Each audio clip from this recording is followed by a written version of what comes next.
Hello everyone, my name is Yara and I am here to do a presentation on dietary interventions for chronic kidney disease, mineral and bone disorder. Let's move on to objective. The main objective of our presentation is to identify the researched and proven dietary interventions to prevent chronic kidney disease, mineral and bone disorder, CKD-MBD. What is chronic kidney disease and this mineral and bone disorder? So, in patients who are already having CKD, they cannot filter blood just like healthy people because their kidneys are already damaged and the filtration process is interfered. As a result of that, levels of hormones and minerals such as calcium, phosphorus may become accumulated in blood. They get imbalanced. So this condition will leads into CKD-MBD, which is chronic kidney disease, mineral and bone disorder, that ultimately affects the bone, heart and blood vessels.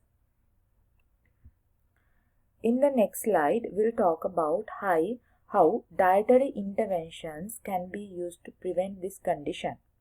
So, the main dietary intervention is that management of phosphate. The phosphate retention can be managed in order to achieve this.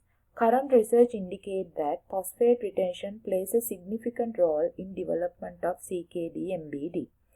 Dietary phosphate restriction and the use of phosphate binders are the two basic measures for the management of increased phosphate levels.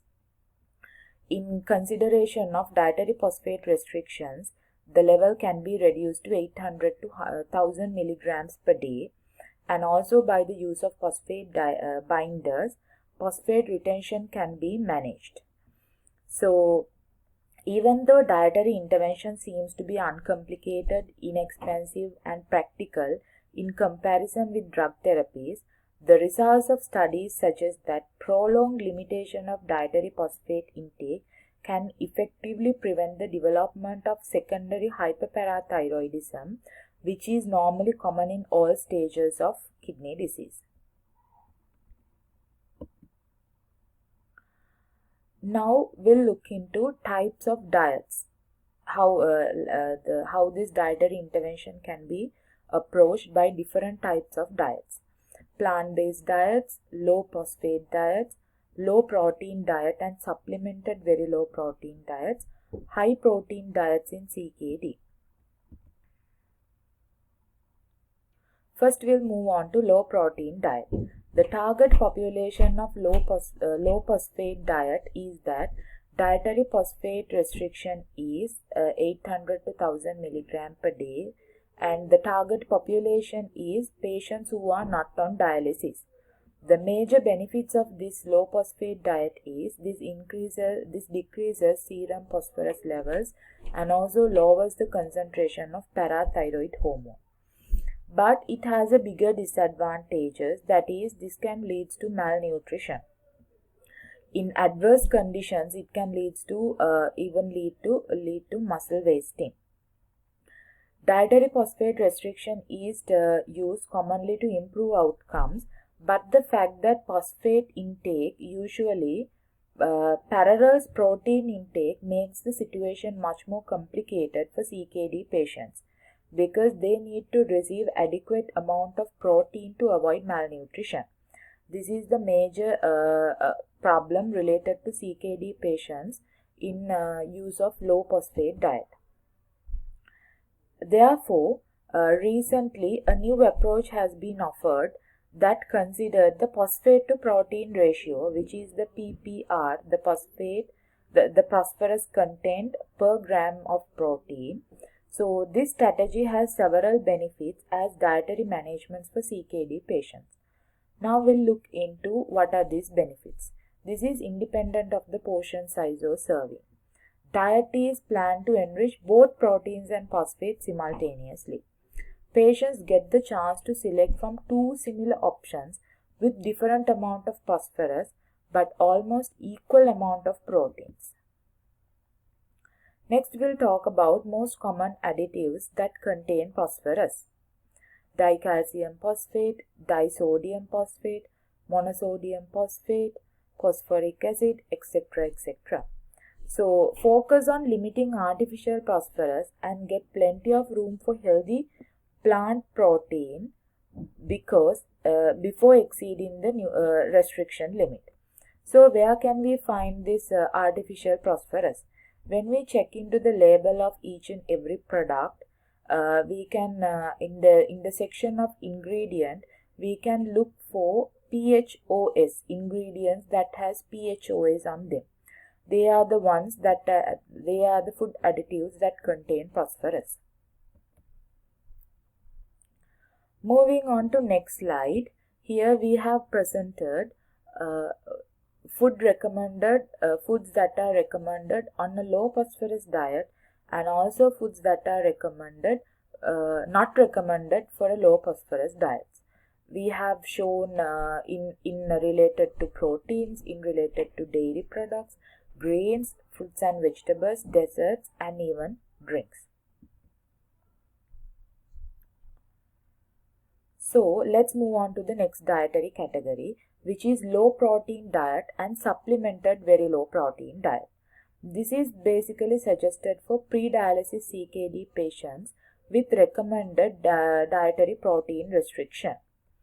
This has several benefits and also some challenges. First, let's look into benefits. This lowers the risk of metabolic acidosis, less protein in urine, less oxidative stress, etc., etc., and better control of phosphorus.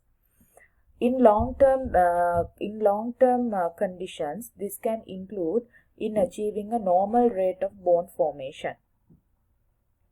Other than that, this also lowers the rate of progression to end-stage renal disease. This has several advantages, but now let's move on to the challenges.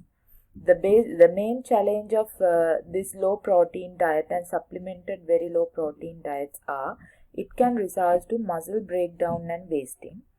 Also, this can result in calcium retention. This is a comparison of low protein diet and very low protein diet. Basically, in very low protein diet, it's 0.3 to 0.4 grams of protein that are recommended, while in low protein diets, it's 0.6 to 0.8. And also, very low protein diet is more effective in diminishing parathyroid hormone levels compared to low protein diet. And also, the reduction of serum phosphorus levels are comparatively higher in very low protein diet. Those are the differences. Then these are the foods to be included and foods to be avoided in low protein diet. Now let's move on to high protein diet. This high protein diet is suggested for patients with dialysis and that require high protein content to compensate the protein loss during dialysis.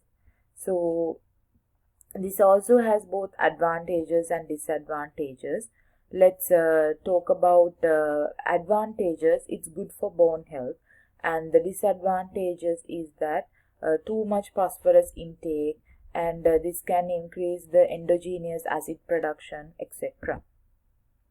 So these are the foods to be included in high protein diet. Now let's move on to the last type, plant-based diets. Plant-based diet also has benefits and disadvantages. And when we consider the benefits, lower consumption of protein results in lower level of phosphorus and sulfur containing amino acids and acid load. This benefits bone health and also won't cause protein malnutrition when it is done correctly. And plant-derived dietary phosphates are less digestible. So the main disadvantage is that it can lead into deficiency of some minerals such as iron, zinc, calcium. So these are the foods to be included in a plant-based diet. So that is the end of our presentation, and thank you very much, ma'am. Thank you.